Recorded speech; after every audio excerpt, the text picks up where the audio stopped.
Hola, ahora, no siempre, de hecho sería rarísimo, vamos a tener sistemas trifásicos con cargas puramente resistivas. En la mayoría de los casos, pues va a ser cargas de tipo resistivas inductivas, incluso capacitivas. ¿Por qué? Porque los motores son cargas inductivas, ¿verdad? Esas cargas inductivas hacen entonces que las impedancias pues no sean puramente resistivas, es decir, no solamente aparezca la parte real, sino tenga una parte reactiva. ¿Cómo se analiza eso? Vamos a hacer un análisis para una conexión en estrella. Ya vimos que el análisis de la conexión en estrella es mucho más simple. Entonces vamos a hacer el ejemplo de una carga balanceada que es de tipo inductivo. Vamos a decir que tenemos un voltaje de línea de 400 volts y una carga balanceada de 2 más J8 ohms.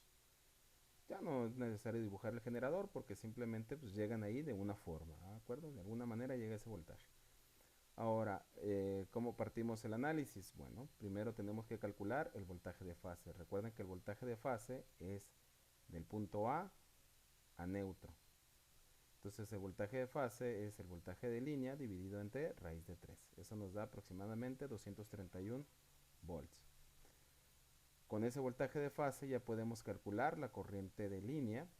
Esta corriente ya la podemos calcular, que va a ser el voltaje de fase dividido entre la magnitud de la impedancia. En este caso el voltaje de fase pues, son los 231 dividido entre la magnitud de 2 más J8. Ustedes lo averiguan, acuérdense que ya hicimos ejemplos y verifican que sea aproximadamente 28 amperes. ¿Verdad? ¿Cómo se calcula la magnitud de esto? Acuérdense que se eleva al cuadrado el 2, se eleva al cuadrado el 8, se suman y se le saca raíz. Y eso nos da entonces 28 amperes. Acuérdense que estos 28 amperes son todos valores RMS. ¿Sale? Ya obtuve entonces el voltaje de fase, el voltaje de línea, la corriente de línea. ¿Cómo obtengo entonces ahora la potencia de fase? Va a ser la corriente de línea al cuadrado multiplicada por la parte real de la impedancia, es decir, por este 2, por la parte resistiva. Y nos da 1568. Y aquí aparece una nueva potencia, que es la potencia reactiva, expresada con la letra Q, y lo vamos a poner como la magnitud de la corriente de línea al cuadrado multiplicada por la parte imaginaria de la impedancia, es decir, este 8 que está aquí. Y nos da 6272 volts ampere reactivos. Por favor, compruébenlo, lo verifican, ¿de acuerdo? Ahora, como ya obtuvimos la potencia de fase, tanto activa como reactiva, como tenemos un sistema de 3 cargas, pues multiplicamos por 3 esto que está aquí, multiplicamos por 3 esta carga de esta potencia de fase y nos da 4704. Y multiplicamos por 3 también esta carga reactiva, esta potencia reactiva y nos da 18816 volamperes reactivos. Ahora, recuerden que cuando estamos trabajando con circuitos de corriente alterna, donde hay cargas inductivas y hay cargas capacitivas, tenemos tres tipos de potencia. La potencia activa, representada con la letra P, la potencia reactiva, representada con la letra Q, y la potencia aparente, representada con la letra S. ¿Ah? Esa potencia aparente va a ser igual a la potencia trifásica activa más J veces la potencia reactiva Q. Trifásicas, eso es importante, trifásicas, ¿de acuerdo? Entonces tenemos aquí 4.7 más J 18.82 kVA. La potencia activa en watts, la potencia reactiva en bars y la potencia aparente en kVA.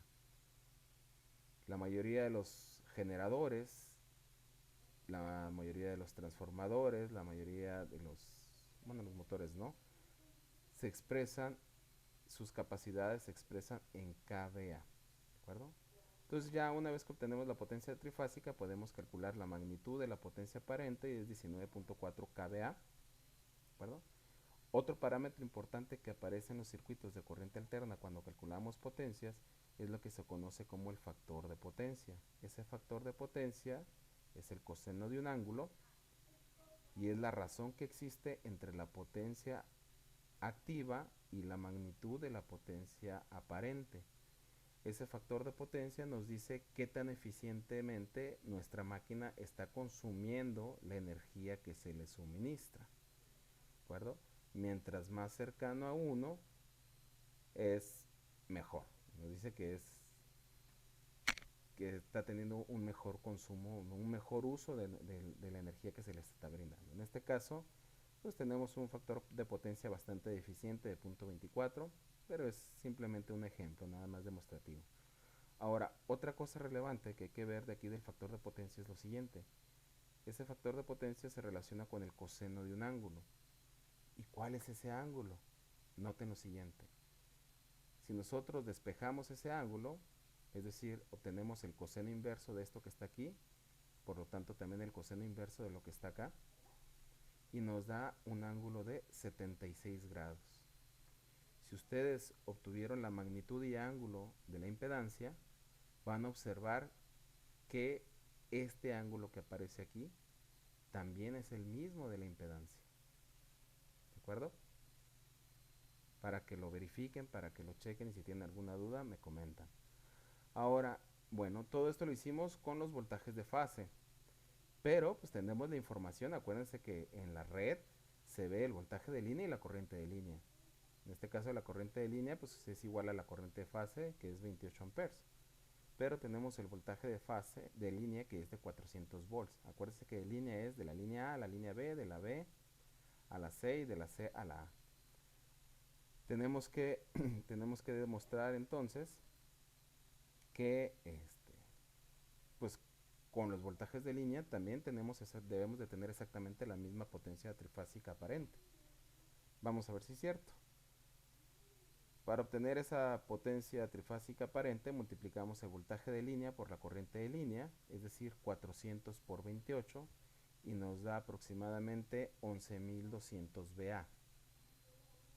¿Vale? Ahora, esos 11.200 VA, acuérdense que no los vamos a multiplicar por 3, los vamos a multiplicar por raíz de 3 y van a observar que es prácticamente lo mismo que los 19.4 kVA obtenidos mediante las potencias de las fases.